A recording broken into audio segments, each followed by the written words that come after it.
Senhoras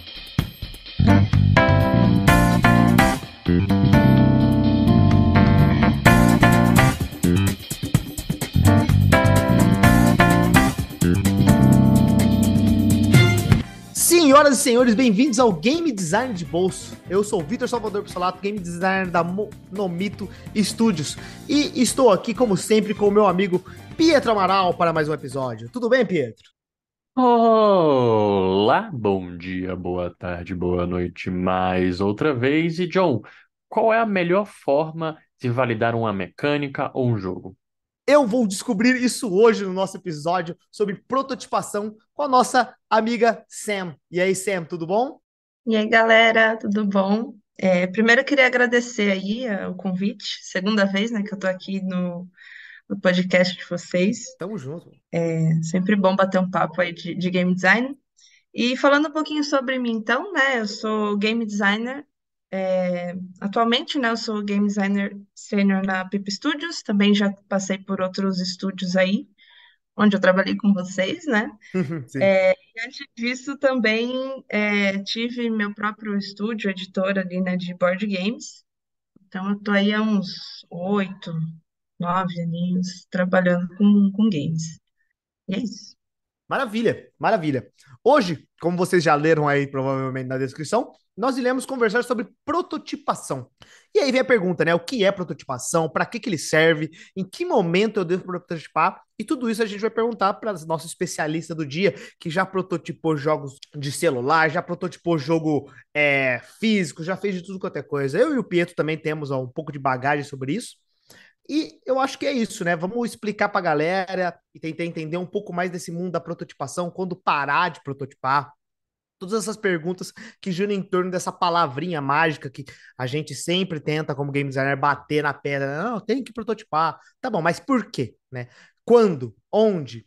Então vamos lá, né? Vamos começar. Eu acho que a primeira pergunta, como a gente precisa explicar desde o começo, né, para galera que nunca ouviu falar sobre prototipação, é o que é prototipação, né? Bom, Sam, convidadinha do dia, consegue explicar pra gente rapidinho o que é prototipar? Vamos lá. Vou tentar explicar de uma forma resumida, então. Eu diria que o protótipo é uma forma de você testar a sua ideia, né, o seu jogo, o seu produto no geral, de uma forma rápida e com baixo custo, né? Tanto custo de tempo, custo de recursos, de pessoas, né? Então, basicamente, você faz ali um modelinho ali, a primeira versãozinha mais básica da sua ideia para conseguir já testar e validar, descobrir os erros ali antes de começar a produzir de fato, né? Bem resumido assim, é isso. Bom, você falou as palavrinhas mágicas, né? Tentar resolver um pouco das questões, principalmente de achar o que está errado, descobrir se é divertido, né? É muitos dos motivos da prototipação, né? É aquele negócio, né? Fail fast, muito que a galera utiliza, né? Tenta descobrir o que pode estar dando errado, né? A prototipação é muito sobre isso. Uhum. Pietro, eu queria ouvir também de você. O que você acha, né? O que é além de prototipar? E também uma outra pergunta que eu queria emendar: o que eu posso prototipar? Pô, eu acho que a Sam já resumiu bem o que é prototipar, né? Mas eu só acrescentaria que, além de validar algumas coisas, prototipar também é uma ótima ferramenta para o game designer para ele apresentar melhor a sua ideia, né? Então, quando eu falo melhor, é porque a gente costuma ter os documentos de game design ali, por mais visual que ele seja, alguns fluxos são meio confusos de explicar, somente você explicando, dessa tela para cá tem uma animação assim. Se você consegue fazer um protótipo, seja digital, seja de papel, quando eu fiz faculdade, durante o intercâmbio eu lembro que eu estava durante uma aula que o professor falou: eu queria que vocês prototipassem com objetos físicos e apresentassem o protótipo como se fosse um vídeo. E ele apresentou o protótipo que ele tinha feito para o jogo do Aliens, Aliens Mariners, como um vídeo que ele fez dentro da casa dele, assim, passando como seria o primeiro level para quem fosse fazer o level design e ter uma ideia do que ele estava querendo desenhar. Então, prototipar, ela é uma ferramenta útil para validar as coisas, mas também para você apresentar aquilo. O que a gente chama de protótipo de baixa fidelidade, né? Que não é um protótipo que você precisa entregar aquele, é isso que vai ser a mecânica, mas você consegue gerar para a pessoa que vai, por exemplo, quem vai fazer arte, para quem vai programar, entender, pô, no documento tu falou assim, ó, mas nesse protótipo tu passou essa ideia. O meu entendimento está errado, ou o protótipo ou o documento está errado. E ali você pode até alinhar expectativas. Então, prototipar e o protótipo são ferramentas importantes para o game designer, eu diria. Eu acho que são bem essenciais, né? Concordando aí com o que você disse, Pietro, até para complementar. Até no meu dia a dia, assim, né? Quando eu vou fazer uma documentação, eu boto ali um videozinho do protótipo, um link para a pessoa conseguir navegar ali e testar o fluxo de telas, né? Principalmente quando eu estou fazendo onboarding de jogo, fazer o protótipo navegável é muito útil porque fica muito mais fácil das pessoas entenderem, né, o que está sendo, o que foi pensado, né? Porque quando a gente faz uma documentação por texto ou só com a imagem estática, às vezes fica muito na nossa cabeça que aquilo está claro, mas quando o artista, o dev, ou quem for que seja que vai olhar aquilo não consegue entender totalmente, né? E aí, tendo um protótipo, como você falou, de baixa fidelidade mesmo, que é aquele protótipo bem rápido que a gente faz com asset que a gente pega da internet, né? Ou então faz tudo em escala de cinza mesmo, até porque Uhum, uhum. é, se o artista ainda não fez ali a identidade visual do jogo, é melhor que você faça em cinza mesmo, porque aí você não está entrando ali na área dele também, né? E eu acho que é muito útil mesmo fazer esse tipo de protótipo. E até o John perguntou, né, o que que a gente consegue prototipar, né? Para que que serve o protótipo? Eu diria que para infinitas coisas. Não só a mecânica ali, né? Mas a gente consegue testar muita coisa diferente, dependendo do tipo de protótipo, ele serve para uma coisa, né? Então, até um exemplo de algo que aconteceu recentemente, assim, comigo, a gente está desenvolvendo um jogo novo na Pipa, e a gente fez uma rodada ali de teste com o usuário. Era algo que a gente fazia bastante também, né, na TEPS, na Space e tal. E aí a gente fez o protótipo com alguns casos de uso, né? Isso é bem comum para quem está na área de UX. Como eu gosto muito de UX, né? Eu acabo entrando bastante nisso, que também é muito tarefa de game designer, né?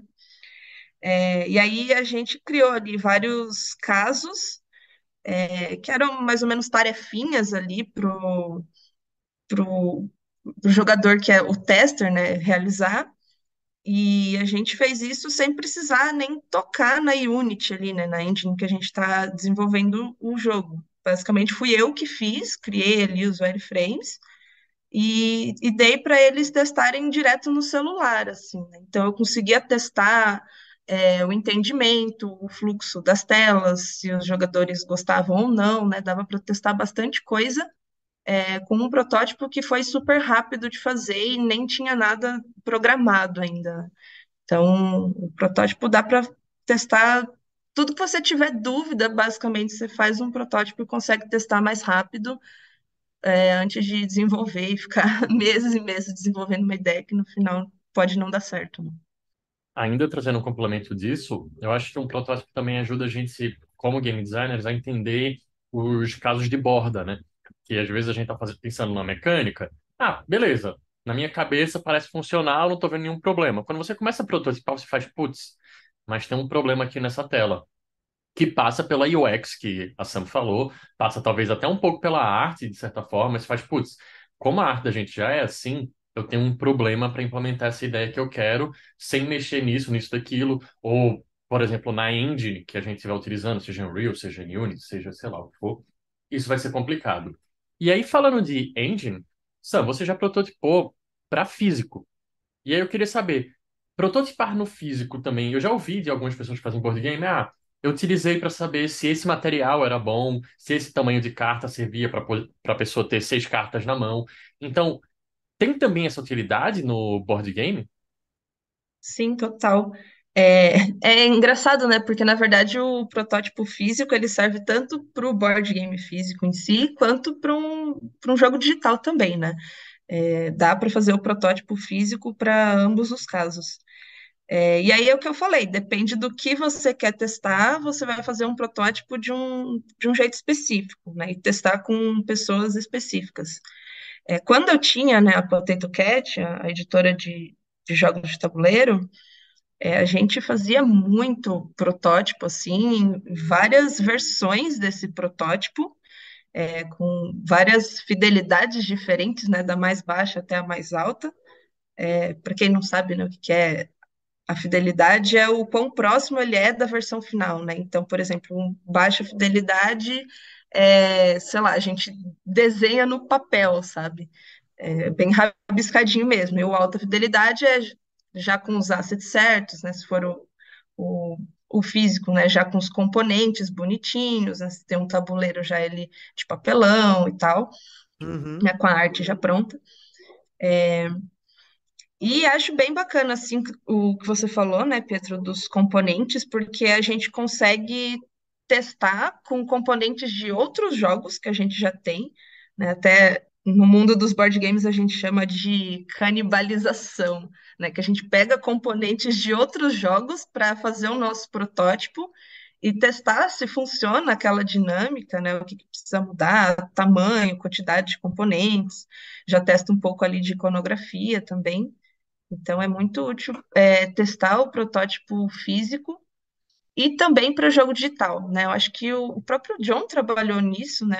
Em um dos jogos que a gente trabalhou lá na Space, que na primeira etapa, se você quer validar a mecânica ali do jogo, você não precisa fazer ele digital, né? Você consegue fazer ali uma versão de tabuleiro bem mais simples, alguém vai ali conduzindo os outros jogadores e testando as regras para ver se o core do jogo funciona. E aí sim, depois passa para programação e fazer realmente as coisas digitalmente. Que é muito mais fácil, né, fazer o jogo no papel, é muito mais rápido, né? Eu, por exemplo, qualquer ideia que eu tenho, a primeira coisa que eu faço é rabiscar no papel. Então, meio que já estou fazendo um protótipo ali. Ah, que legal. Eu lembro que quando eu tava prototipando, tinha a premissa de tentar fazer um novo Bead Wars, né? Que era a franquia grande da Spaceship ali, né? E na época a gente queria fazer um novo Bead Wars e tentava modificar, né? Chacoalhar um pouco o que, que era a premissa base do jogo, sabe? E aí veio aquela enxurrada de ideias, né? Fazer o brainstorm, gerar ideias, e a gente precisava gerar essa prototipação, e foi exatamente isso que a Sam falou, né? A gente criou vários papeizinhos com itenzinhos, dado que o jogo era um jogo de leilão e podia vir na sorte, a gente fez um deck de itens assim, e com as regrinhas, né, a gente chamava a galera do próprio estúdio para testar, né? Aí se agora a gente tivesse que fazer lances, só que você tem um limite de dinheiro contra outros jogadores multiplayer, sabe? Aí depois a gente fez um que, tem um mapinha onde você pode dirigir pelo mapinha, a gente desenhou um mapinha, ele escolhia, e foi muito legal que no fim das prototipações, né, na hora que a gente já estava começando a funilar um pouco das ideias, muitos dos jogos que a gente fez, que depois viraram futuramente protótipos digitais, eram jogos de board games prontos. Era muito legal, né? Se você conseguisse colocar isso dentro de uma caixa e realmente escrever uma regra, uma lista de regrinhas que a gente já tinha basicamente documentado e entregar para alguém numa caixa, era um board game completo, assim, né? É basicamente a versão de alta fidelidade da coisa. Ô, John, só para complementar isso aí que você falou, eu fiquei imaginando assim, né, que é um jogo multiplayer. Então, Uhum. olha a utilidade do protótipo, né? Porque senão a gente teria que fazer um servidor, sei lá o quê, precisar de back-end para conseguir conectar os jogadores, e jogar simultaneamente ali na mesma partida, né? Então, ver quão mais rápido e mais fácil foi fazer um protótipo de papel, né? Acho que isso exemplifica muito bem a importância, né, do protótipo. E principalmente questões que começam a ficar um pouco mais granulares, né? Puta, será que eu faço com uma quantidade X de jogadores ou Y, sabe? Putz, era muito mais fácil a gente tirar alguém da mesa e jogar de novo do que, porra, faz outra, coda de novo, tira a possibilidade de um jogador entrar, sabe? Sim, total. Todas essas questões até que a gente tem que definir coisas bem grandes, né? Como a gente estava comentando, tipo, precisa definir se o jogo realmente é divertido ou não. Ou coisas minúsculas, de tipo, o jogador vai ter 4 ou 5 cartas na mão no início da partida. Isso tudo a gente consegue tirar na prototipação, né? E pegando principalmente os feedbacks da galera pós-prototipação. E é sobre isso que eu queria falar agora, sobre basicamente a ação de depois de prototipar, levar para os jogadores, né? E os jogadores testarem. Como é que foi a experiência de vocês? Como é que vocês pegavam essas informações dos jogadores depois? Como é que era a estratégia, caso alguém nunca prototipou e quer levar o seu próprio protótipo que ele está desenvolvendo para frente? Eu acho que tem, assim, tem dois momentos desse estágio de levar para pessoas, né? Tem um estágio que é um protótipo tão inicial que eu não sei se vale tanto a pena testar com o usuário final. Sempre vai valer a pena testar com o usuário final, tipo, não, independente. Mas o que eu falo de valer a pena é o gasto que você vai ter, mesmo que seja procurar esse usuário final. Então, em alguns momentos, é interessante você testar com amigos seus, para já receber aquele feedback inicial de, tá complicado jogar aqui. O problema de você não levar para um usuário final é que, beleza, eu posso apresentar para vocês dois aqui um protótipo e o jogo, sei lá, é para criancinhas. E vocês vão me dizer as impressões de vocês, provavelmente baseado com game design, o que vocês acharem interessante aqui e ali, talvez pontos de usabilidade, mas isso não vai me ajudar a ter realmente uma resposta se aquilo é divertido para o meu usuário final, né? Então, testar com o usuário eu acho riquíssimo, assim, eu já tive experiências tanto em board games quanto em jogos digitais e já tive também experiências em estágios diferentes. Como assim, estágios diferentes, né? Já testei o jogo ali, um protótipo de papel e que eu queria testar só uma mecânica. Uhum. Porque, né, a gente não precisa. Nossa, vou fazer um protótipo, como você está falando, o John. Estou fazendo um protótipo do Beat Wars. Vocês estavam testando ali a mecânica principal, né? Que era se funcionava um multiplayer. Perfeito. Vocês não estavam testando se o core loop estava perfeito, blá blá blá. Calma. Uma coisa de cada vez. Então, eu acho que o legal de você testar isso com o usuário final é você conseguir validar aquelas mecânicas, tanto o interesse do jogador, pô, isso tá legal, isso não tá, quanto você vê a usabilidade para o jogador final. Porque às vezes, dando um exemplo bobo, eu posso apresentar alguma coisa para vocês vão me dizer, pô, Pietro, tá perfeito. Só que aí eu levo para um jogador que é o público casual, que não está acostumado com jogos como vocês estão. E aí eles vão, pô, mas eu precisava clicar aqui para sair? Eu não sabia. Então tem algumas coisas que é interessante você testar. E eu acho que sempre importante de testar do teste com o usuário final é o feedback, você saber filtrar isso também. Porque vai ter pessoas que vão dar feedbacks meio destrutivos e você precisa entender qual é a dor da pessoa e você precisa, às vezes, até explorar um pouquinho mais o que ele está dizendo. Ah, não gostei não.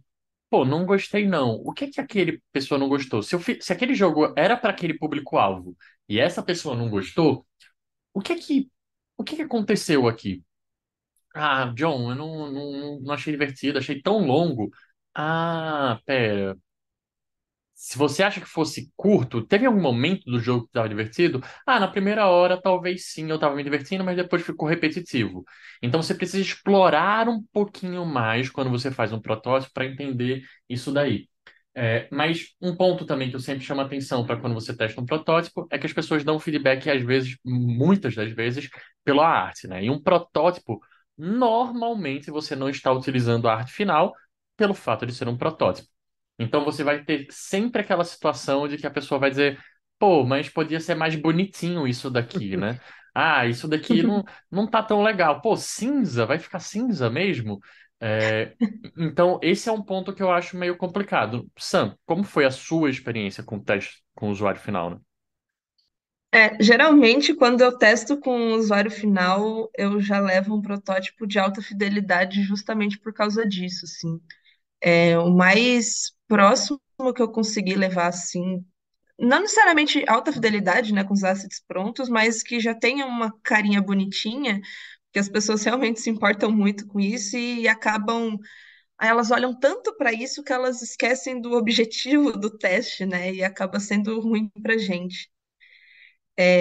Uma coisa legal que você falou foi essa questão de extrair melhor a resposta, né, do jogador que está ali testando. Eu acho que uma coisa importante é focar ali nos sentimentos que cada etapa do seu protótipo traz, né? Se a pessoa fica ansiosa, se ela fica com pressa, se ela fica frustrada ou se ela fica animada. Então, mapear esses sentimentos e conseguir entender em que ponto que aconteceu cada um desses sentimentos, né? Eu acho que é uma forma bem legal de você entender o que que tá e o que que não está funcionando no seu protótipo para depois conseguir iterar nele e melhorar, né? E você falou também de testar com criança, né? Eu lembrei de um caso que aconteceu no ano passado. Eu estava trabalhando num joguinho infantil que foi lançado pela Crenix, que é um joguinho mobile, né? E a ideia dele é ser um point and click. Tem ali a parte da narrativa e vários puzzles. E aí eu testei ele 2 vezes com meu sobrinho. Meu sobrinho tem 7 anos, que era a faixa etária mesmo, né? Do jogo. E aí a primeira vez que eu testei, eu fiz o puzzle numa folha mesmo, com caneta e tal. Uhum. Era aquele puzzle de empurrar bloquinhos até você conseguir chegar na saída, né? Liberar o espaço ali para percorrer o caminho. E aí ele fez assim super de boa, tal, nem reparou na arte, ainda bem. E aí alguns ele teve muita dificuldade, o que para mim, né? Eu fiz o protótipo para mim mesma testar, porque eu queria entender ali o nível de dificuldade dos puzzles. Para mim era super fácil, mas eu fui testar com ele e alguns ele, tipo, ele não fazia ideia do que fazer e ele nem tentou fazer. Ele só falou: "Ah, não sei, chato". Ah, cara. E foi muito legal fazer esse teste, porque imagina, né? Eu coloco isso no jogo, a gente lança o jogo, aí depois arruma como, né? E depois, esse mesmo jogo, quando ele já estava ali programado, tal, já tinha a arte, a historinha, eu dei para ele testar também, né? Então já era um protótipo de altíssima fidelidade. E também deu para testar a parte ali do pacing do jogo, né? Então o jogo tinha bastante narrativa até chegar no puzzle. E deu para pegar muito esses sentimentos, né? Que ele ficava, ai, passa, passa, não quero ver isso aqui. E era tipo uma dublagem super bonitinha e tal. E ele, ah, não, não quero ver. Ah, o puzzle. Aí o puzzle ele ia fazer em 5 segundos, sabe? Amassava o Então, jogo, caraca. mano. E aí, tipo, deu pra entender que o pacing do jogo não tava muito bom e foi legal testar.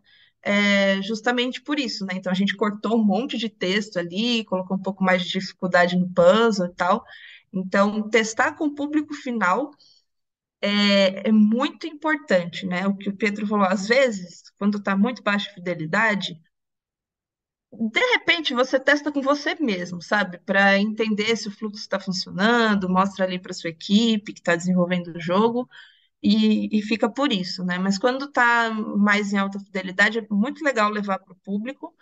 E uma coisa que eu costumo fazer é crio uma planilha e eu vou anotando, né, os feedbacks das pessoas, né, o que eu falei que eu fiz o teste de usabilidade do último jogo que a gente está desenvolvendo na Pipa. A gente testou com 5 jogadores, né, então é legal ter, geralmente 5 jogadores, né, parece pouco, mas funciona porque chega um momento que as respostas começam a ser parecidas, né, ou se está certo ou se está errado, vai ser repetido, né? Uhum. E aí a gente tabula os resultados, né? Então, tarefa um conseguiu fazer sem dificuldade, conseguiu fazer com dificuldade ou não conseguiu fazer.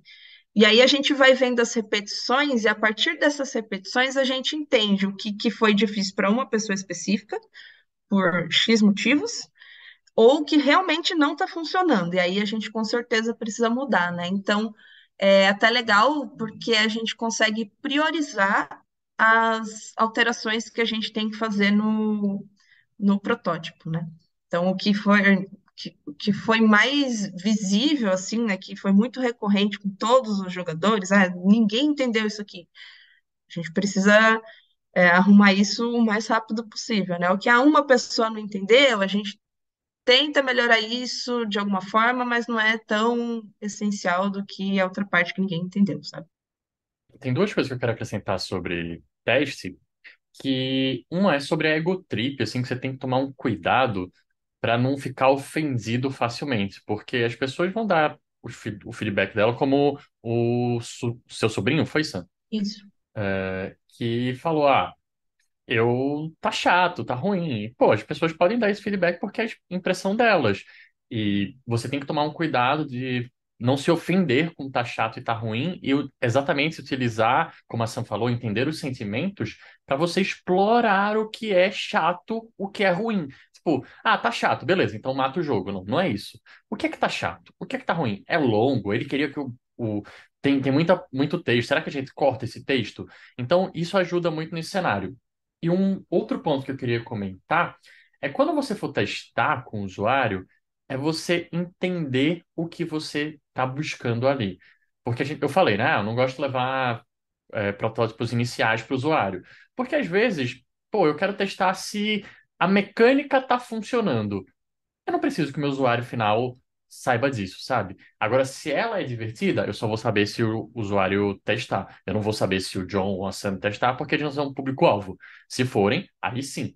Então, eu sempre preciso saber o que é que eu estou testando. Eu quero testar o level design, eu não quero testar a arte. Beleza. A arte tá feia, blá, blá, blá, esse quadrado. Tá bom, não estou ligando para esse feedback. O feedback eu quero saber, eu quero entender como ele está resolvendo esse puzzle. Tá tendo dificuldade? Tá sendo fácil? Tá sendo devagar? Então, sempre entender qual é o seu propósito ao testar o seu protótipo.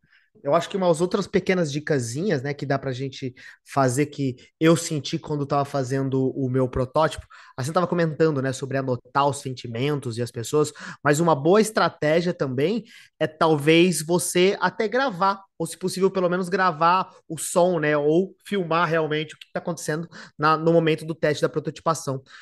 Por exemplo, principalmente nesses protótipos de papel, onde normalmente o game designer ou a pessoa que está apresentando o jogo tem que, além de estar apresentando e ensinar os jogadores, normalmente ele vai ter também que ser o computador, né?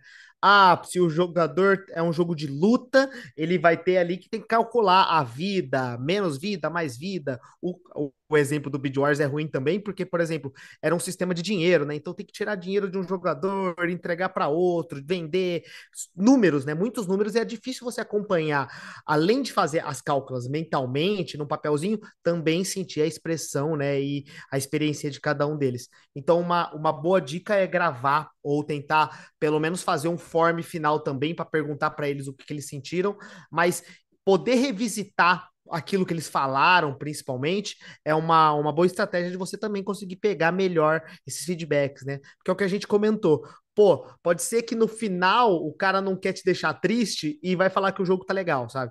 Mas Uhum. durante a partida, na rodada que não era dele, ele tava olhando pro teto. Isso já mostra pra gente, já é um ótimo indicativo de que não tá legal, né? Eu acho que você pegou num ponto muito bom, John, porque Uhum. eu acho que tem momentos diferentes do feedback, né? Você consegue ver ali a impressão do jogador quando ele olha para o negócio, que vai ser um sentimento diferente. Quando ele está tentando realizar ali, jogar o jogo, a tarefa que você deu para ele. E depois disso, né, você pode dar um form para ele ou perguntar mesmo o que ele achou. E muitas vezes acontece de, sei lá, ele demonstrou que não entendeu, que não gostou, e no final ele falou que achou legal, sabe? Total. Acontece bastante isso. Quando eu tinha Potato Cat, acontecia muito, assim, de tipo, a partida tava super enroscada ali, não ia, sabe? O jogador não conseguia criar estratégia. Aí acabava o jogo, perguntava, e aí, o que que você achou? Ah, legal, bacana, não sei o quê. Você fica, pô, cara, pode falar a Não mente verdade, pra mim, sabe? né? Caraca.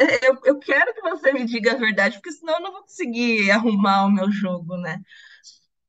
Muito doido, assim, mas eu costumo dar um form, né, para os jogadores e também gravar, porque, querendo ou não, né, você esquece algumas coisas, você revisita, ou outras pessoas da equipe também querem ver, né, como que foi. E uma coisa legal também que eu aprendi aí com pessoas de research é que é legal você dizer que você é da equipe de pesquisa, mesmo que você seja o game designer. Você falar que você é da equipe de pesquisa e que você não está envolvido no desenvolvimento do jogo. Aham. É porque aí a pessoa tem menos receio de falar mal, sabe? Você fala, ah, não, o jogo não é meu, você pode ser muito sincero, falar tudo que vier na sua cabeça, entendeu? Não vou levar pro coração, porque nem é comigo, entendeu? Eu só tô aqui anotando. Aí a pessoa vai e descasca mesmo, né? Porque se você fala que é seu, às vezes a pessoa fica com aquela coisa, né? Ah, não, vai, eu vou chatear, tal, né? Então, é uma dica boa essa daí.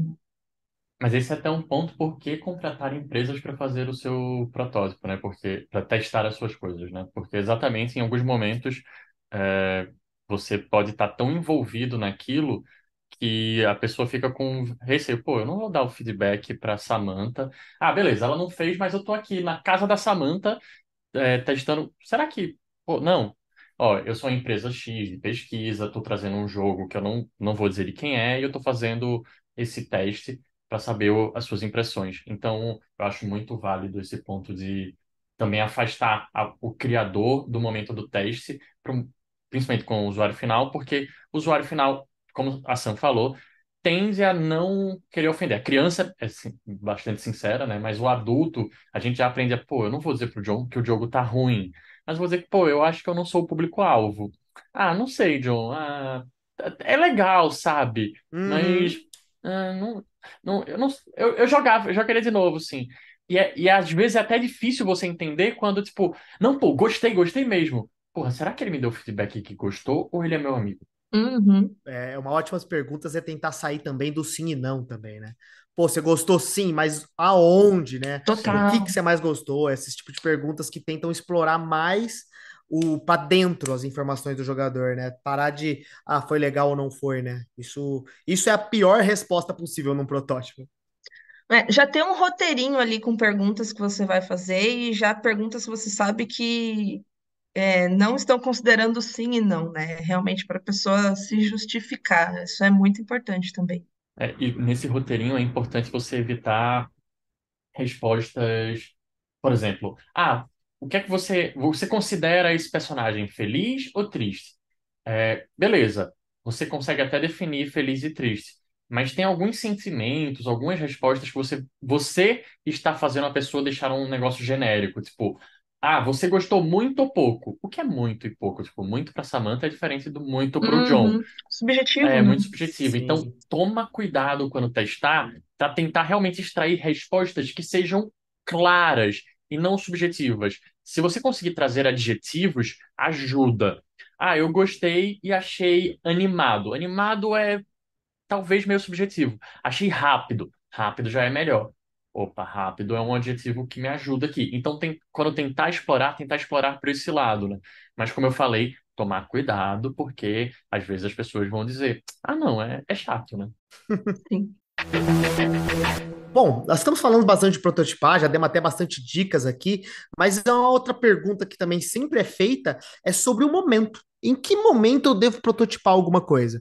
É no começo do protótipo? É no final? É durante a produção? Na pré-produção? Existe um momento certo? Não existe um momento certo? O que que vocês acham? O que que vocês aconselham a fazer? Eu acho que uma forma legal, assim, de pensar isso, usando ali o pensamento do design thinking.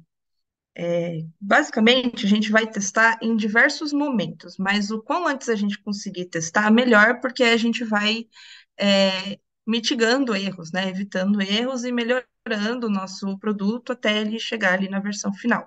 Então, depois que você tem uma ideia, testa, né? Então, você já faz um protótipo de baixa fidelidade, super rápido, testa, nem que você teste ali só com a sua equipe ou com seus amigos, né, para validar a base daquilo. Depois disso, você faz uma iteração, né? Então, você incrementa alguma coisa, melhora o seu protótipo, testa de novo, e por aí vai, né? Então, eu diria que quanto antes você conseguir testar melhor, e testar várias vezes, né? Não é como se você fosse fazer um único protótipo e depois disso perfeito, né? Você tem que fazer um protótipo, testar e iterar nele, e aí testar de novo e iterar de novo até chegar na versão final. Não sei o que que o Pietro acha, se ele concorda, se tem alguma outra visão aí. Não, eu acho que é exatamente isso, assim. Para mim, a resposta é todos. Todos os momentos você deveria prototipar, só que a intensidade com que você prototipa e a quantidade de protótipos que você vai fazer, ela muda ao passar do tempo do desenvolvimento do jogo. Se a gente está falando lá do começo, a gente quer saber se o jogo é divertido. Por exemplo, a Sam, que já prototipou muito board game, você deve prototipar muito mais logo no começo, né, para saber se funciona aquele jogo como um board game mesmo, que você falou da canibalização, né? Então, tem Sim. ali o ponto de você, pô, vamos testar, vamos ver o que acontece, vamos jogar eu e você, sabe? Tô testando aqui, estamos criando nós três aqui, vamos testar só entre nós três. Pô, não tá funcionando, tô sentindo que isso não tá interessante. E saber o que é que você tá testando, né? Porque às vezes você tá ali de, beleza, será que não tá interessante ou tá desbalanceado o nosso jogo?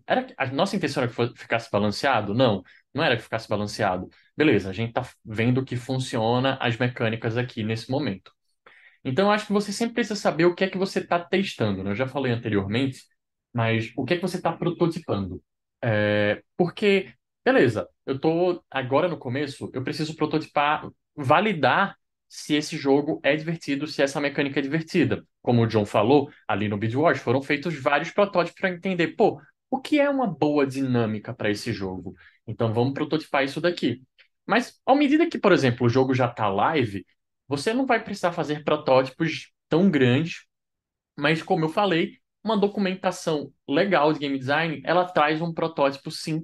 Então você está sempre prototipando, mas não na mesma intensidade, não na mesma, nem também na mesma fidelidade, porque, por exemplo, o jogo já está live, eu já tenho os assets do jogo, então eu consigo fazer um protótipo mais Uhum. próximo do final. Mas será que é isso que eu quero? Não, não, não quero isso. Eu quero realmente testar aí, sabe? Se a galera tá entendendo o que é para fazer aqui. Pô, beleza, eu vou fazer um preto e branco, testar internamente na minha equipe, ver se isso está funcionando. Vou testar eu e os outros game designers. Então você precisa sempre entender, pô, nessa etapa que eu tô do jogo agora, que tipo de protótipo eu preciso fazer? É interessante que a usabilidade desse jogo, dessa tela, então você começa a olhar para aquela usabilidade, você começa a olhar mais futuramente, pô, será que isso daqui vai fazer o meu jogador engajar com essa outra dinâmica? Será que ele vai perceber isso daqui que eu estou fazendo? Pô, você testa também. E protótipos, eles têm de diversos tipos, e tem protótipos, por exemplo, que você pode colocar dentro do jogo, né? Sim.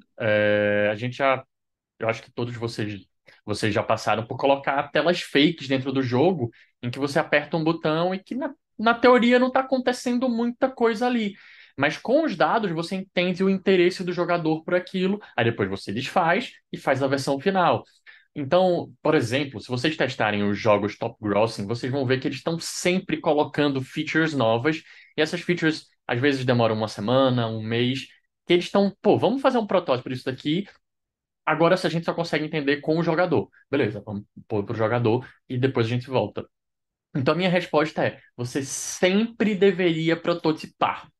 Mas aí eu trago para Sam. Sam, beleza, você sempre deveria prototipar. Mas como é esse processo durante um board game, né? Porque na criação de um jogo digital, seja console, seja jogo mobile, né? Que a gente tá falando ali dos casuais que você vai ficar voltando sempre, você tem esse ponto de, pô, beleza, eu não consigo prototipar as 20 primeiras fases, porque senão vai ficar enorme isso daqui. Mesmo que seja, sei lá, o The Last of Us, você vai prototipar pequenas mecânicas e não precisa prototipar aquilo tudo. Mas num board game, é necessário prototipar, às vezes, até mesmo a sessão completa, né, para entender. Então, como é isso? Tem microprotótipos durante o processo? Vou testar só se, sei lá, essa dinâmica daqui funciona, mas tem como eu testar só aquela dinâmica sem jogar o jogo todo? Como é isso pro board game?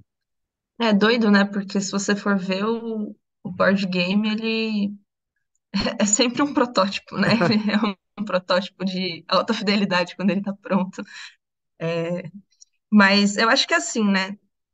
só voltando um pouquinho, né? Tanto pro digital, assim, uma coisa bem legal é você testar coisas isoladas. Então, eu vou testar o balanceamento, então eu vou testar só o balanceamento. Para isso, a mecânica tem que estar funcionando, então eu tenho que ter prototipado ela antes e testado ela antes. Porque senão fica muito difícil, né? Você pegar um jogo inteiro com diversas camadas e vários objetivos ali de teste, você não consegue nem partir de lugar nenhum, né? Sei lá, se a mecânica tá quebrada e o balanceamento tá, você não testou nada, né? No final das contas, você só perdeu seu tempo e aí a ideia de fazer algo rápido para testar e ver os erros rápido, na verdade, foi o contrário, né? Só perdeu tempo.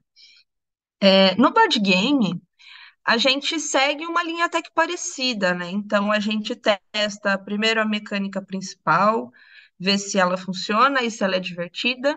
Depois a gente adiciona outras camadas do jogo, né? Então a gente faz o loop completo, testa uma rodada completa. Depois a gente tenta testar o balanceamento ou elementos específicos, né? Então, por exemplo, um jogo de cartas que você tem personagens e cada personagem tem uma habilidade, né? Então, eu consigo fazer um protótipo com, sei lá, 4 personagens diferentes e testar eles.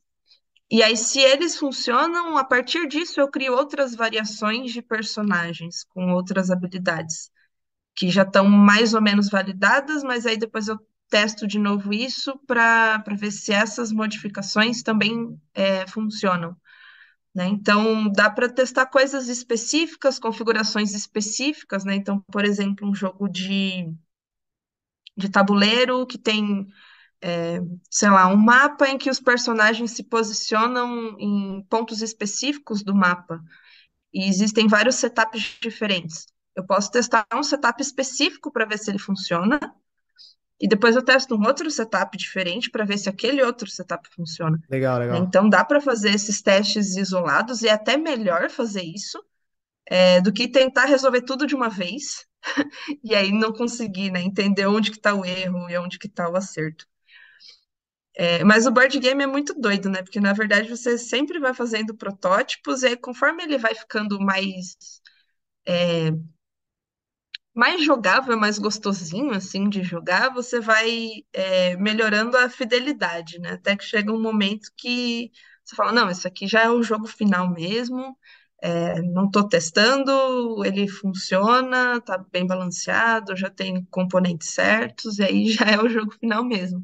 Mas uma fase antes, assim, quando eu fazia os meus jogos, eu sempre mandava para YouTubers, né, e influencers no geral, para eles testarem o jogo, fazerem review e gravarem gameplay para colocar na página do financiamento coletivo, né? Que a gente sempre fazia por financiamento.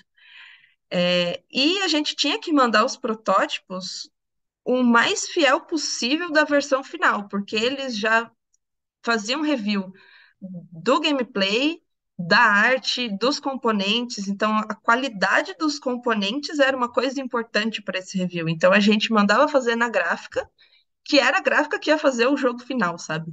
Total. E isso era um protótipo também, porque era ali a prova de conceito, né? A gente fazia, sei lá, 5 cópias, aí depois, quando ia produzir em grande escala, fazia 1.000 cópias, né? Então, o board game tem vários tipos de teste de prototipação também, que no digital acaba não tendo. Deixa eu te fazer uma pergunta sobre isso exatamente, porque você falou, né? Ah, eu mandava para a gráfica para imprimir 5 cópias, depois também é válido para um board game prototipar a. Porque assim, a gente fala, por exemplo, vamos prototipar no digital para ver se é factível a gente fazer um multiplayer, ou factível fazer essa ideia que a gente está funcionando. Mas no board game tem que ver se é factível financeiramente, né? Pô, será que isso Uhum. daqui não vai ficar caro demais para uma gráfica produzir? Será que a gente não tem que importar peças? Então, existe essa prototipação, de certa forma, financeira dentro do board game? Sim, total. Quando a gente vai fazer um protótipo, ele sai infinitamente mais caro do que quando a gente vai fazer a produção final. Só para ter uma noção, assim, um dos jogos que eu lancei, o New Eden, para fazer um protótipo custou R$ 100. É uma caixinha com algumas cartas e alguns dados. Ai, já doeu. R$ 100 para fazer isso, é bastante coisa, né? Então eu gastei R$ 700 para fazer 7 protótipos e mandar para YouTuber e tal. O que não é viável, né? Se for fazer 1.000 cópias, cada uma custando R$ 100, aqui, né? Quanto que vai custar pro jogador final, né? É, cadê seu lucro, né? Exatamente. Mas é muito importante fazer esse teste porque a gente. E eu trabalhei em gráfica, né? Então eu consegui estar mais próxima disso também, de entender se você precisa mudar algum componente ou reduzir a quantidade de cartas. Com outro jogo que a gente lançou, o Sereias, a gente acabou fazendo isso. A gente foi fazer o orçamento para um protótipo. E a gente viu que precisava tirar 5 cartas, e tirando essas 5 cartas ficava infinitamente mais barato. E aí a gente, que bom que era a fase de protótipo ainda, né? A gente conseguiu mexer ali no balanceamento do jogo para remover essas cartas e continuar o mesmo jogo, com a mesma experiência, né? Isso é muito bom. E um outro caso que foi bem legal, assim, que eu aprendi bastante, foi com o Café Express, porque a gente queria fazer um jogo com cartas transparentes. E aí a gente precisou fazer muito protótipo diferente. A primeira vez que a gente fez o protótipo do jogo foi no papel. Aí a gente cortou um pedacinho assim da folha para encaixar uma folha dentro da outra folha, bem doido assim, Ai, que meio Inception. legal. Uhum. E porque a ideia era sobrepor cartas, né? Então a gente colocava uma carta dentro da outra, encaixada, assim, muito doido. E aí, quando a gente levou para gráfica, a gente falou: caras, vocês sabem fazer alguma coisa que funcione, algum material transparente que dê para imprimir e ver o que tá na carta, né? E aí a gente começou a fazer testes com materiais, a gente fez com PET, a gente fez com outros tipos de material ali, tipos diferentes de impressão, e a gente levava essas versões para testar com os jogadores, porque a impressão ficava diferente, né? Então, alguns ficavam muito claros, alguns ficavam meio borrados, não dava para ver direito. A gramatura da carta era diferente, né? Então, tudo isso meio que é um protótipo, né? De um teste ali da qualidade do jogo para depois a gente chegar na versão final. Qualidade do material, né, quase. Que também faz parte da Isso. prototipação. É legal, principalmente de board game. Que legal. Bom, eu queria também conversar um pouco com vocês agora sobre o ferramental, né? A gente está falando, comentamos sobre os protótipos de papéis, mas além dele, além do lápis e da caneta, né, e do papel branco, o que mais? Quais são as ferramentas que vocês utilizam diariamente quando vocês vão prototipar? Eu acho que tem tanta coisa que pode virar ferramenta nesse mundo que é até complicada essa resposta. Buzz ferramenta para fazer protótipo digital, né? A gente tem Miro, né? Ele é muito utilizado. Para quem não sabe, o Miro basicamente é um local que você consegue. É um grande board, como se você tivesse um quadro branco com algumas ferramentas, tipo post-its, você consegue fazer quadrados. Então, o Miro serve para você fazer protótipos, dependendo da fidelidade que você quer.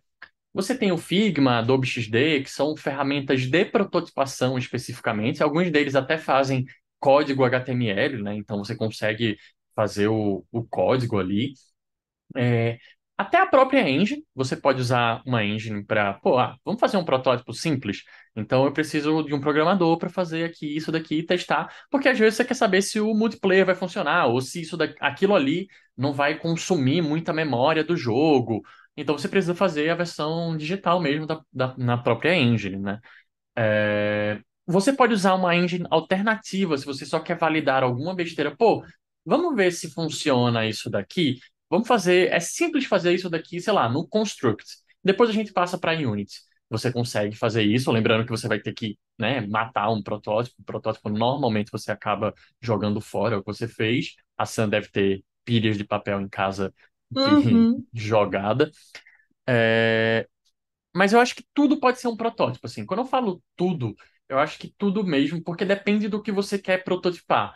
Pô, imagina que você quer prototipar um jogo que você, sei lá, que precisa de bonecos de tamanhos de action figures real. Então você usa action figures para prototipar. Mas a gente tem aquelas ferramentas mais básicas, né? Dado, papel, é, É o que a Sam falou, né? Utilizar coisas de outros jogos, né? Isso utilização de outros muito é uma jogos. ferramenta. E aí eu acho que tem um ponto, por exemplo, que a Sam acabou de trazer, que às vezes, e aí eu acho que até mais para board games, você quer testar umas coisas que, pô, eu não tenho como conseguir uma carta transparente tão fácil. E como é que faz, Sam? Quando você não tem uma carta transparente tão fácil, como é que você resolve isso? É aí que vem a criatividade, né? Que eu falei que a gente cortou a folha, e colocou uma folha em cima da folha. Dando o resultado ali que a gente quer, tudo bem. Tava horrível, tava super feio, mas tava funcionando, né? É, eu acho que é isso mesmo que você falou, Pietro. Tem muitas ferramentas, muitas mesmo. Já testei jogo pelo Miro, que a gente fez uma chamada e ali todo mundo mexendo post-it no Miro, como se fossem as cartas. Ainda mais em época de pandemia, né? O pessoal não conseguia fazer o jogo físico ali no papel, então a gente usou o próprio Miro. Depende muito do que você quer testar e de como é o seu jogo, né? Às vezes tem coisa que você, para testar, acaba sendo mais rápido você fazer na própria engine, codando, do que fazer no Figma, por exemplo. Você tem que criar um monte de tela e você não consegue, sei lá, colocar vários jogadores ao mesmo tempo, então tem que ser na engine mesmo, né? Mas até uma coisa assim, né? Já que game designer não necessariamente precisa saber programar, é legal a gente ter várias outras ferramentas para isso também, né? Claro, dá para fazer programando, mas se não souber programar, não é o fim do mundo, tem muitas formas de você fazer.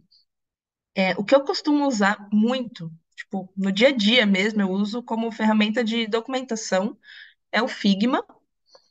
Tem outros parecidos, né? O Adobe XD, o Marvel.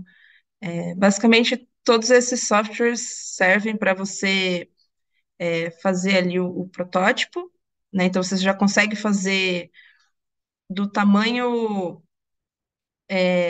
ali na tela do celular, por exemplo, né? E aí você consegue fazer o fluxo de telas. Então, preciso clicar nesse botão, e aí clicando nesse botão eu vou para a próxima tela. Uhum. é, e aí eu consigo colocar tempo, animação, dá para colocar muita coisa assim no Figma, é muito útil. E aí dá para você fazer isso sozinho. É legal não ter essa dependência de outras pessoas da equipe para fazer um protótipo. E um que o Pietro não comentou é o Machinations. Ele é mais voltado para sistemas e balanceamento, né? Tem a versão paga ali, mas dá para fazer na versão gratuita também bastante coisa nele. E dá para testar coisas mais complexas que sem um fluxograma ali que funcione bem, é muito difícil de visualizar, né? Então, por exemplo, você quer prototipar o balanceamento de um gacha, né? Pô, isso é muito, muito complexo, porque você tem que calcular a possibilidade de cada coisa que vem dentro do gacha e o inventário do jogador, e como que ele ganha, quanto que ele gasta. Então, tem muitas variáveis ali, muitos números, e não é algo tão visual, né? Então, você fazer um fluxograma ali no Machinations, e aí você dá um play e as coisas acontecem na sua cara, assim, na sua frente. E aí você vê se está balanceado ou não, se está faltando algum fluxo ali. Ele é muito útil, assim, eu comecei a estudar ele esse ano, que eu achei super útil, assim, começar a usar nos jogos que eu trabalho. É, e é muito bom, principalmente para quem quer prototipar balanceamento, né? Que é algo muito ali no Excel e tal, mas ficar olhando para gráfico no Excel não é a mesma coisa do que ter a sensação do jogo funcionando ali, testar várias rodadas, né? Imagina, né? Você precisar do jogo para ficar testando isso é impossível, né? Então, fazer esse tipo de teste no Machinations é muito útil também. Eu acho que é uma ferramenta bem legal aí que eu deixo de sugestão. Eu não comentei muito do Machinations porque eu sinto que o Machinations, como você falou, você começou a estudar ele. Ele precisa Ele tem uma barreira muito grande, assim, tanto que a própria Machinations, ela tenta fazer workshops sempre para Sim. incentivar as pessoas a utilizarem, porque não é que é uma ferramenta ruim, ela é uma ferramenta muito boa e robusta. Porém, o Machinations ele precisa de um envolvimento maior, de um estudo, entender como funciona. Ele não é user-friendly, assim, não é como o Figma que você senta ali. Se você tiver uma capacidade simples de raciocínio, você consegue utilizar. O Machinations ele requer um pouquinho isso daí. Aprende sozinho o Figma, isso. Eu acho que tem duas coisas que a gente não comentou aqui. Uma eu vou até perguntar para vocês se vocês lembram o nome, que eu não lembro muito bem, que é aquela ferramenta que você consegue fazer digitalmente a subversão do board game. E aí você entra numa salinha e consegue desenvolver ali com a galera. Uma vez a gente até entrou para participar de uma prototipação da Sam. Você lembra assim, o nome dele? Tem alguns, tem o Tabletop Simulator, tem o Tabletopia, deve ter alguns outros também que são nessa pegada, né? Eu acho que esses caras são muito legais. Eu acho que é a experiência que a gente quer, né? Pô, quero fazer um multiplayer, meus amigos estão longe. Cara, desenvolve digitalmente. É meio que o contrário, né? Você desenvolve digitalmente sua versão do seu board game Uhum. nessa plataforma e você consegue jogar, né? Mexendo as pedrinhas, dá pra você ser o líder ali, né? O cara que é o apresentador e conseguir mexer as coisas por trás. É bem legal. Utilizando isso daí que você trouxe, o Tabletopia e o Simulator, eles também servem para você testar, fazer mecânicas que você vai utilizar no digital. Pô, mas a gente hoje trabalha numa empresa que é remoto. O John trabalha com pessoas que estão, sei lá, no Rio Grande do Sul, no Acre e no Amazonas. Então, pô, dá para testar aquelas mecânicas de forma papel e dados no Tabletop Simulator, né? Sim, total. E, cara, é uma mão na roda, principalmente para visibilidade, né? Normalmente é difícil você visualizar algumas das coisas quando a gente está desenvolvendo aqui, e ele tem muito desses prompts prontos, sabe? Ah, pedrinha pronta, o pininho pronto para você andar num tabuleiro, tudo isso já tá Sim. meio que presetado. E não tem custo, né, John? Isso, nossa, é muito legal, né? Não tem custo, porque imagina, você vai testar um jogo com 100 dados. Você precisa ter 100 dados na sua casa, então você vai ter que Exato. comprar. E, né, não é tão barato assim. Se você vai testar no Tabletop, você fala, ah, quero 1.000 dados. Ele gera 1.000 dados ali para você com custo zero. Então isso é muito útil mesmo.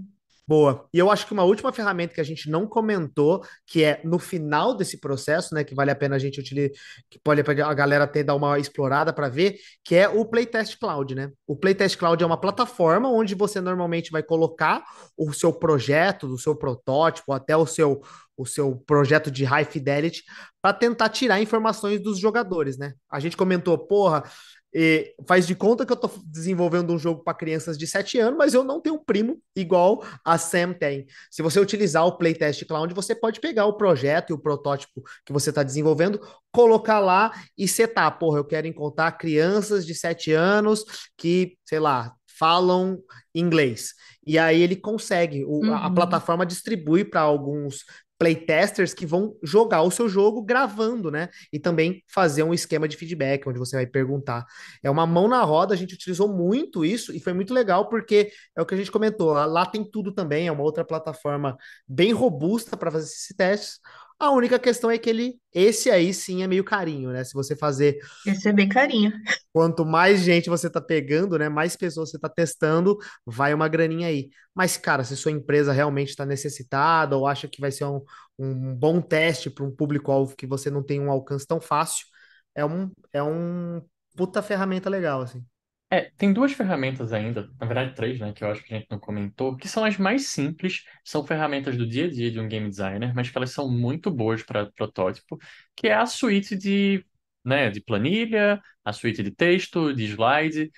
Eu já vi pessoas fazerem, por exemplo, esses jogos de narrativa, né, esses storytellers, que, pô, eu coloco aqui a opção, leva para um slide diferente. Simples assim, o, Aham. o jogo foi feito. Uhum. Tem um jogo de uma amiga minha, Bruna, que eu joguei, achei muito divertido e era um jogo todo feito em slides, assim. Ela não precisou programar uma linha de código, obviamente, para poder jogar, né? Tipo, era interessante que o jogo fosse digital e tal, mas para teste, ela conseguiu resolver aquilo só em slide. E a Sam mencionou, enquanto falava no Machinations, de planilha. Cara, planilha ajuda muito em muita coisa. E tem aquele simuladorzinho que você faz na planilha, né? Você pode testar, pô, e se for um jogador que gasta muito? Você traz os dados de data que você tem, né? Ou em dados que você está imaginando. Pô, e se meu jogador agir assim? O que que acontece? Você consegue ver os números do que vai acontecer. Como a Sam falou, você não vai ter um entendimento físico daquilo, né? Um entendimento do jogo que está acontecendo, mas você consegue ver via números. Pô, tá desbalanceado aqui, ó. Dá pra ver que no nível tal tá Uhum. gerando a carteira do jogador tá inflando malucamente se ele não gastar aquilo. Onde a gente começa a apertar? Você começa a ver algumas coisas de balanceamento muito claras com planilha. E a ferramenta de texto serve também para você prototipar. Obviamente, é uma ferramenta muito mais simples. Ela serve se você quer, clica aqui, mas ela também serve como protótipo. Ou às vezes você só vai colocar imagens nela e vai dizer, ó, dessa imagem vou passar para cá, mas é um protótipo talvez até mais pessoal, mas também é um protótipo que para dentro do jogo. Então, são ferramentas simples, mas que ajudam muito, cara. O tanto que eu já usei slide, o tanto que eu já usei planilha e texto para prototipar coisas, cara, resolve tudo ali tranquilinho. Mas eu acho que todas essas ferramentas que a gente comentou, o Figma realmente para mim ele é e aqui não tô ganhando nada por isso, né? Mas o Figma ele é uma mão na roda como documentação para game designer, porque aquilo que eu falei lá no começo, né? Toda vez que você está fazendo uma ferramenta, você utilizar o Figma, utilizar um protótipo, ajuda a pessoa que vai programar e quem vai desenhar a entender. Isso é algo que eu já recebi feedbacks de várias pessoas que fizeram, pô, valeu por esse ponto, só toma cuidado que às vezes você pode levar entendimentos errados, como, por exemplo, esse botão precisa ser aqui porque está aqui. Não necessariamente. Então você alinha isso com o artista, deixa claro qual é a fidelidade do seu jogo, qual é a fidelidade do seu protótipo para as pessoas entenderem, mas o Figma é uma ferramenta de uso, eu diria, diário para um game designer. É, o Figma é o amor da minha vida, assim. Paga nós, Figma. Todo dia eu tô ali falando com ele. É o contrário, né? A gente que paga ele. Exato. Só eu lembrei de uma última ferramenta. O Pietro comentou de usar o PowerPoint, né, para texto ali, né, para fazer escolhas e tal. Livro-jogo quase, né? Sim. Eu lembrei de uma ferramenta muito legal que é o Twine. É muito fácil de você fazer histórias com árvores, né, de decisão. Se for realmente só texto, né, não precisar de imagem, ele é muito útil e você consegue fazer sozinho, não precisa de programação nem nada. E aí, se funcionar, você vai né, programa o jogo de fato. Então, o Twine também é uma ferramenta muito boa. E assim, só para terminar, eu acho que existem várias outras ferramentas que a gente não comentou. Tipo, se você procurar online, você acha balanceador de card game rapidamente. Se você tem tantas cartas e fizer isso, quantas cartas você vai ter na mão após tantas jogadas? Você consegue ter isso daí fácil na internet. Existem várias outras ferramentas. A gente só está falando das mais básicas aqui, mas tem ferramenta para tudo e às vezes você pode criar ferramentas de prototipar. Eu já, por exemplo, um jogo que eu teve uma vez que estava fazendo um board game, um programador, ele criou uma ferramenta que eu conseguia prototipar as minhas cartas rapidamente, só escrevendo ali, sem precisar ficar arrastando coisas para prototipar. Então, cada cenário vai ter ferramentas diferentes. Bom, gente, para a gente finalizar aqui, agora para terminar no alto astral, eu queria ouvir de vocês algumas historinhas, histórias engraçadas, histórias divertidas, histórias legais, assim, de aprendizado, de vocês com prototipação. O que vocês passaram que foi bacana, que vocês tiraram um bom proveito, ou só realmente que foi uma catástrofe e não façam em casa, sei lá. Mais papo sobre prototipação. Conta para mim. Olha, eu gosto muito de prototipar no papel. Assim, às vezes eu faço o protótipo e eu nem testo o protótipo. Aham. Então, acho que uma coisa curiosa, o Pietro tinha comentado, né, que eu tenho pilhas e pilhas de papel aqui. Mas até a dica que eu tinha dado, né, de testar com um único objetivo, né, e testar as coisas modularmente, né, testar uma coisinha, depois incrementar aquele protótipo e testar outra coisinha. É, já aconteceu, deu bem burrinha mesmo, falar, vou fazer um jogo grande de tabuleiro. E aí eu fiz um protótipo físico na mão, cortei carta, desenhei, escrevi. Papel pra caralho, exato. E era um jogo grande, assim. Só que eu não tinha testado nem o básico do jogo. Eu podia ter feito algumas cartinhas para testar o básico, né? Mas não, eu decidi fazer tudo, tudo que já estava na minha cabeça. Coloquei um monte de personagem, um monte de habilidade, 5 tipos diferentes de carta, e fiz um tabuleiro, e não sei o Nossa quê. senhora. E aí eu fui testar, e na segunda rodada quebrou. Caralho! Não dava para jogar. E eu fiquei, gente, eu simplesmente vou desistir desse jogo, porque eu gastei toda a minha energia no protótipo, o que não era para acontecer.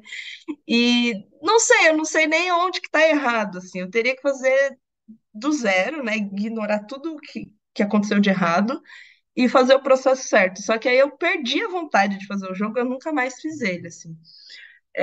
Para vocês terem noção de que realmente, quando você vai fazer um protótipo, faz um negócio rápido, pequeno, para testar o que você precisa mesmo, porque senão.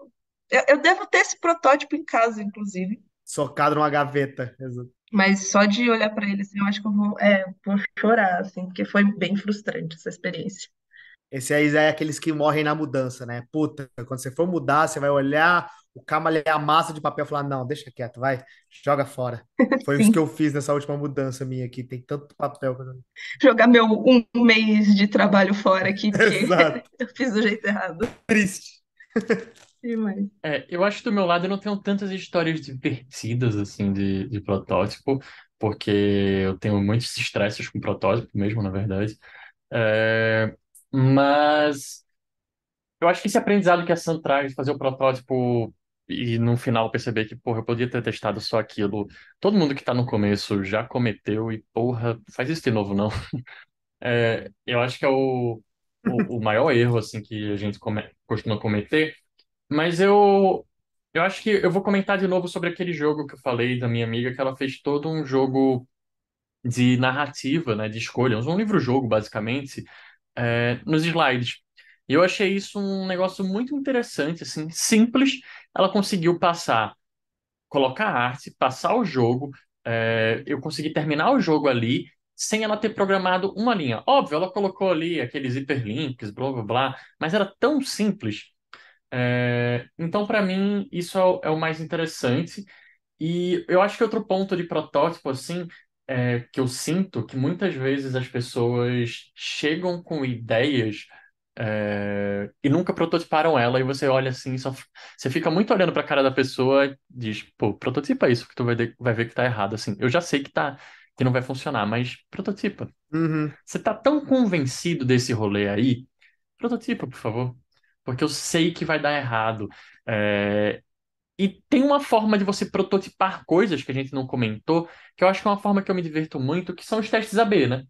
Teste AB é uma forma de você prototipar algumas coisas, assim, pô, vamos fazer isso daqui, vamos colocar um teste AB mexendo no Firebase, no que seja, e ver o resultado. Deu certo, peraí, agora vamos repensar esse ponto daqui. Eu nunca tive, eu realmente não tenho histórias divertidas sobre prototipação em nenhum momento, assim, de em um momento divertido, mas eu tenho momentos muito de aprendizados. Acho que todo protótipo, quando eu testo ele seja online, seja ele com a pessoa, eu saio de lá com algum aprendizado do meu jogo que eu não tinha antes. Mesmo que seja o aprendizado de, beleza, tá funcionando, é isso.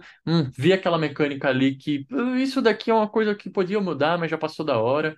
Então, eu acho que toda vez eu tenho esse aprendizado aí. E você, John, você tem alguma história de prototipação?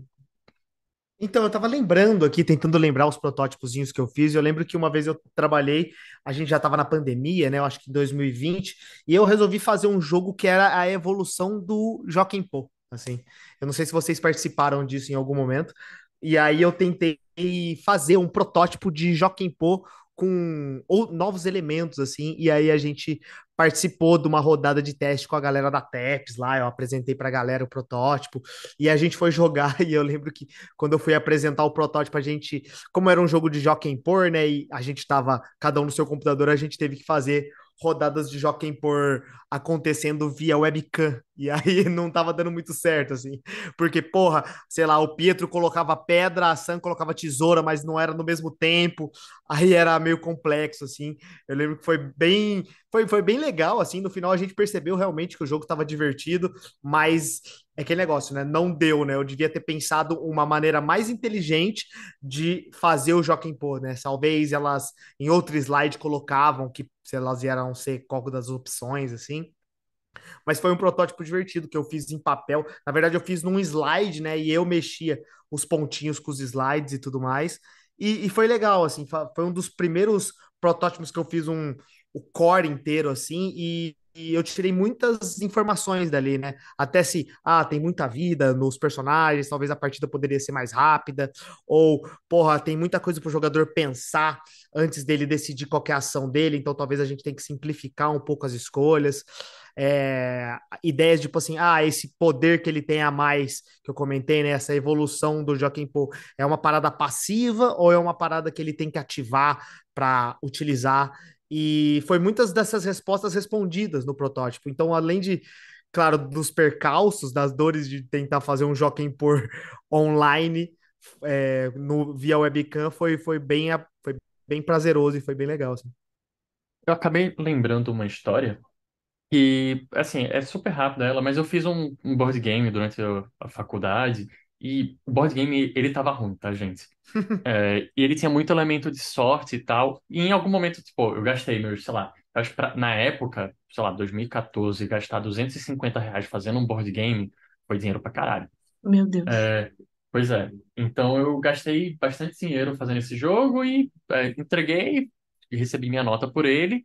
Mas em algum momento ele estava só ocupando espaço na minha casa e assim, era legal, era um jogo que eu tinha feito, mas eu só desfiz e eu doei para uma criança.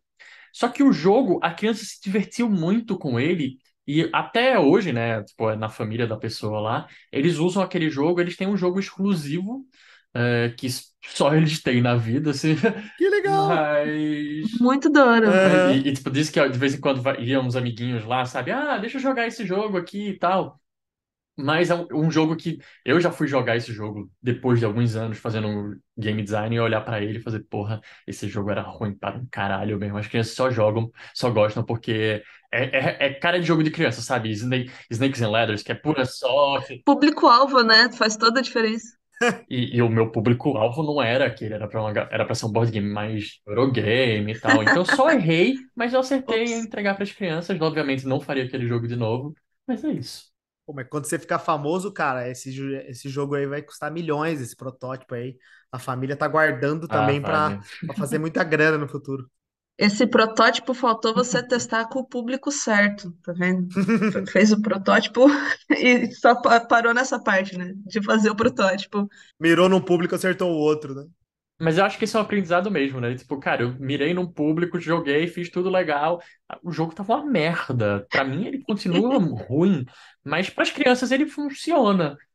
Assim, é um jogo totalmente cabeça quando você para pensar que as crianças estão jogando isso, porque é um jogo sobre terremoto, sobre ecologia, blá blá blá. E assim, não é sobre aquela ecologia que se aprende no colégio de vamos colocar a latinha no lixo vermelho porque ele é reciclável de metal. Não. Era um negócio super complexo, blá blá blá, camada de ozônio, mas as crianças se divertem sem prestar nem atenção o que é que o jogo tá falando. Eles só acham interessante a mecânica de que tem muito negócio de espalhar, blá blá blá. É, Que da hora. eu acho divertido ele. Ah, e tem uma outra história.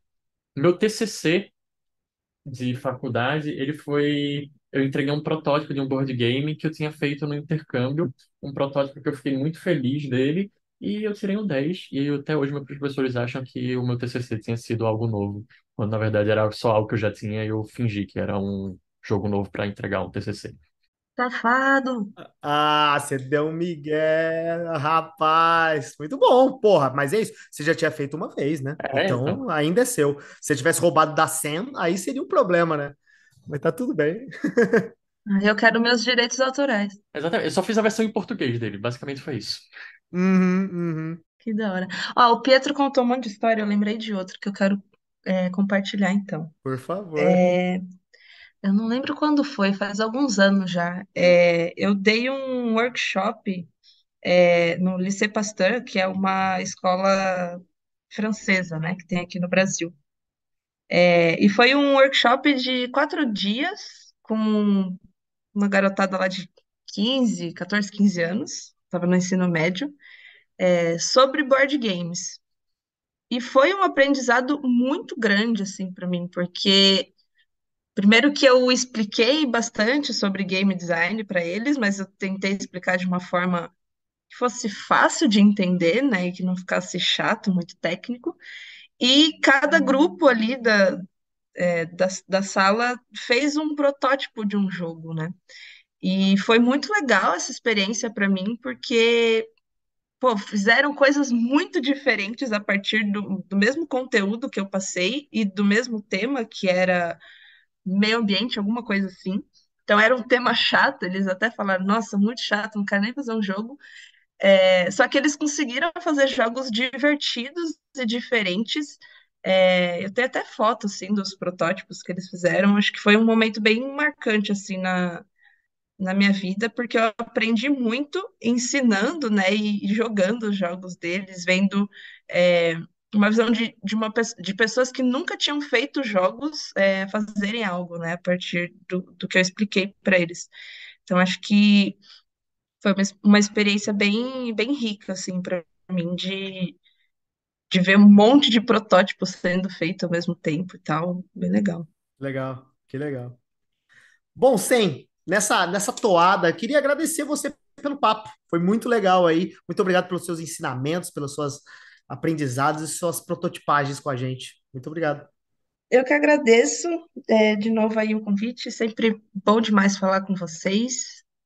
Espero ter falado coisas boas e ter sido clara. Às vezes eu me enrolo falando. E estamos aí, sempre que precisar, só chamar. É nóis. E Pietrão, valeu demais pelo papo, cara. Opa, valeu, foi muito bom esse papo, assim, eu acho que é um papo, de certa forma, mais curto, mais leve, mas até meio bagunçado para quem está acostumado com as nossas pautas, mas ele foi muito bom de debater.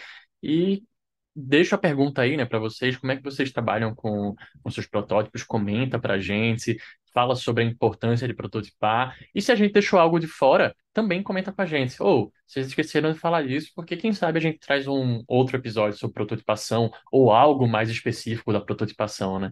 E, bom, obrigado, John, mais uma vez por estar conduzindo este papo e os seus inputs hoje. Tamo junto, gente. Como o Pedro falou, se vocês também pensarem em outras ferramentas que vocês usam diariamente aí, bota nos comentários, é só mandar pra gente no @GD de Bolso nas redes sociais, marca a gente lá que a gente bate um papo.